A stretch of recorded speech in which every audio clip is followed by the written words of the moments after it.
মশাতার অন্ধকার সংগ্রামে জেগে থেকে জীবনের স্রোত ভালোবেসে রক্ত প্লেদ বসা থেকে রৌদ্রে ফিরে উড়ে যায় মাছি। সোনালি রোদের ঢেউ উড়ন্ত পিকের খেলা কত দেখিয়াছি। ঘনিষ্ঠ আকাশে যেন যেন কোনো বিকীর্ণ জীবন অধিকার হইয়াছে ইহাদের মন।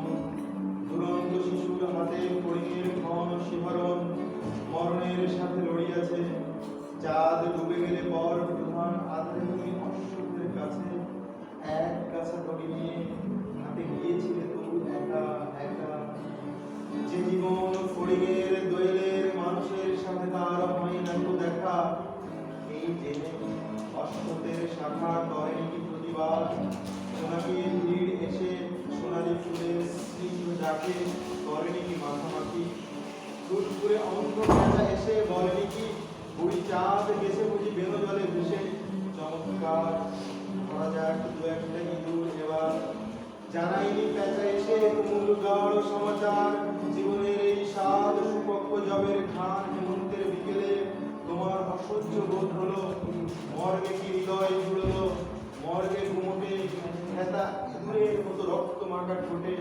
শোনো শোনো তবু এর মৃতের গল্প কোনো নারীর সময়ে ব্যর্থ হয় নাই।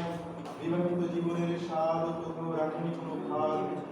সময়ের ঊর্ধ্বতনে উঠে এসে বধূ মধু আর মরণের মধু দিয়েছে জানিতে। আর হাওয়াতের গ্লানি বেদনার শীতে এ জীবন কোনোদিন কেঁপে ওঠে নাই। তাই লাশ কাটা ঘরে চিপ হয়ে শুয়ে আছে টেবিলের পরে। জানি তবু জানি নারীর হৃদয় প্রেম শিশু গৃহ গৃহ নয় সবখানি। অর্থ নয় কীর্তি নয় সচ্ছলতা নয় আরও এক বিনম্র নিশ্চয় আমাদের অন্তর্গত রক্তের ভিতরে খেলা করে আমাদের ক্লান্ত করে লাশ কাটা ঘরে সেই ক্লান্তি নাই। তাই লাশ কাটা ঘরে শুয়ে আছে টেবিলের পরে।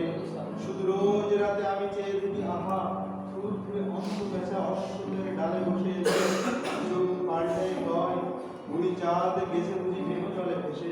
চমৎকার ধরা যাক দু একটা ইঁদুর এবার এই প্রকার মোটামুটি আজ